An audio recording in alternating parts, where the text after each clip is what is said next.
بسم اللہ الرحمن الرحیم۔ آج کا ہمارا موضوع 17واں پارہ ہے۔ اس میں 8 چیپٹرز ہیں۔ پہلے چیپٹر کا نام ہے اللہ کے ایک ہونے پر عقلی دلائل، دوسرے کا نام ہے نبیوں کا صرف مردوں میں سے ہونے پر عقلی دلائل، تیسرے کا نام ہے قیامت کے دن کی ضرورت پر عقلی دلائل۔ یہ تینوں چیپٹر پہلے 7 رکوعوں پر مشتمل ہیں۔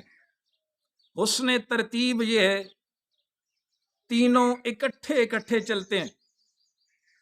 اللہ نے اپنے ایک ہونے پر عقلی دلائل سے دنیا کو ثابت کیا کہ دیکھو سورج اور چاند کا نظام، رات اور دن کا نظام، زمین اور آسمان کا نظام ترتیب سے چل رہا ہے۔ کبھی دن نے آنے سے انکار نہیں کیا، کبھی سورج نے جانے سے انکار نہیں کیا۔ اس پہ دلیل ہے کہ اللہ ایک ہے۔ اگر اللہ کی ذات ایک نہ ہوتی، 2 ہوتے تو پھر کبھی نہ کبھی تو ان میں فساد ہو جاتا۔ فساد کا نہ ہونا دلیل ہے کہ اللہ ایک ہے۔ نبی صرف مردوں میں کیوں ہیں؟ عورتیں نبی کیوں نہیں بنی؟ فرشتے اور جن نبی بن کے کیوں نہیں آئے؟ اس کی وجوہات بیان کی۔ صرف مرد اس لیے ہیں، عورتیں نہیں، کیونکہ ہر قسم کا سوال مرد سے پوچھنا آسان ہے، عورت سے مردوں کا ہر قسم کا سوال پوچھنا ناممکن ہے۔ انسانوں میں ہونا، فرشتوں اور جنوں کا نبی نہ بن کے آنا، اس میں دلیل ہے کہ انسان کی فطرت ہے، اپنے ہم جنس کی پیروی کرنے میں اسے آسانی ہوتی ہے، اسے سمجھانے میں آسانی ہوتی ہے، دوسرے میں مشکل ہوتی ہے۔ اور نبیوں کی ذات سے اللہ نے پریکٹیکل کر کے دکھوایا۔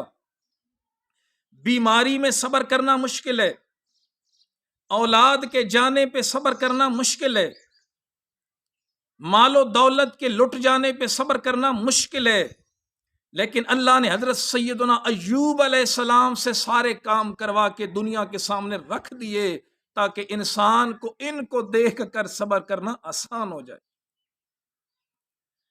کفار کے اندر بیٹھ کر، بت پرستوں میں بیٹھ کر اللہ کی ذات کا ڈنکا بجانا عام بندے کے لیے مشکل ہے۔ حضرت سیدنا ابراہیم علیہ السلام کو اللہ نے بطور نمونہ نسل انسانیت کے لیے پیش کیا، انہوں نے یہ کام کر کے دکھایا تاکہ لوگوں کے لیے بت پرستوں میں رہ کر توحید کا ڈنکا بجانا آسان ہو جائے۔ گنہگار اور خواص کا معاملہ الگ ہے، ویسے یہ بات عام بندوں کو سمجھانا مشکل ہے۔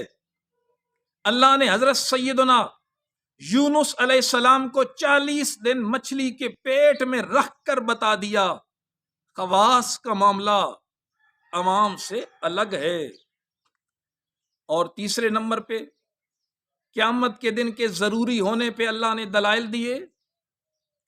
اگر انسان کو کھلی چھوٹ ہوتی، اسے پتہ ہوتا مجھ سے کسی شے کا کوئی حساب نہیں ہونا، تو پھر انسان کو ڈر کس بات کا ہوتا؟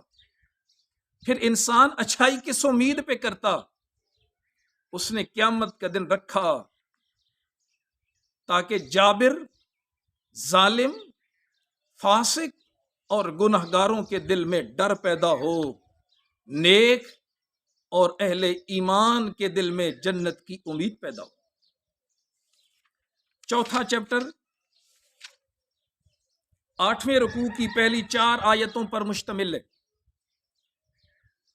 اس کا نام ہے غافل انسان کو تنبیہ۔ اللہ نے غافل انسان کو جھنجھوڑا۔ کب تک غفلت میں رہے گا؟ ڈر اس دن سے جس دن عورت اپنے بچے کو دودھ پلانا بھول جائے گی، حاملہ عورت خوف کی وجہ سے اپنا حمل گرا دے گی، لوگ اپنا ہوش ایسے کھو بیٹھیں گے جیسے ایک نشے کی حالت ہوتی ہے، وہ دن قیامت کا دن ہوگا، اس سے ڈر۔ اور تو کیا سوچتا ہے اللہ تجھے دوبارہ زندہ کیسے کرے گا؟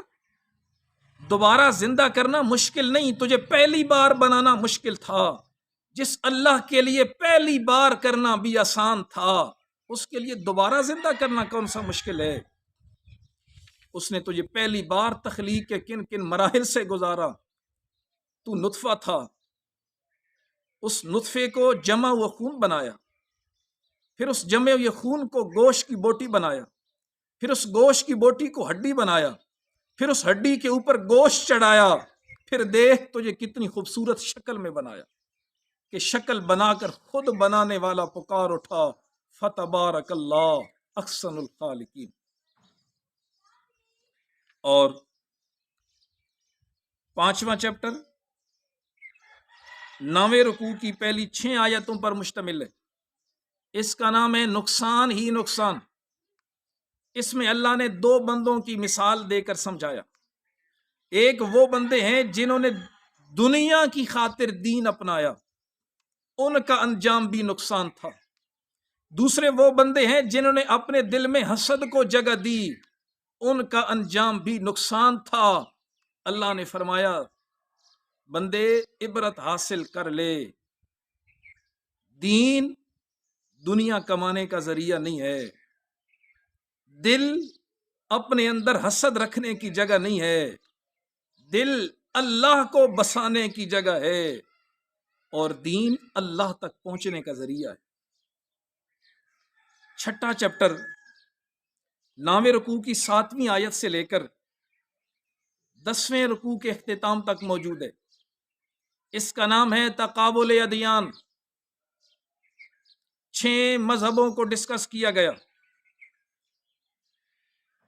اسلام، یہودیت، عیسائیت، شرک، مجوسیت اور ستارہ پرست۔ ان 6 کے اندر اللہ نے تقابل کیا، کہا اس وقت اسلام کے علاوہ سارے مذاہب باطل ہیں، واحد اسلام ہے جس کو اللہ نے دین کے طور پر اب منتخب کر لیا۔ کیوں؟ اس وجہ سے کہ ستارے آسمان میں آتے ہیں، سارے بت زمین کے اوپر آتے ہیں، آگ زمین کے اوپر ہے، آسمان اور زمین کے درمیان جو کچھ ہے وہ سب اللہ کو سجدہ کرتا ہے۔ جو خود اللہ کو سجدہ کرتا ہو وہ اللہ بننے کے قابل کیسے ہے؟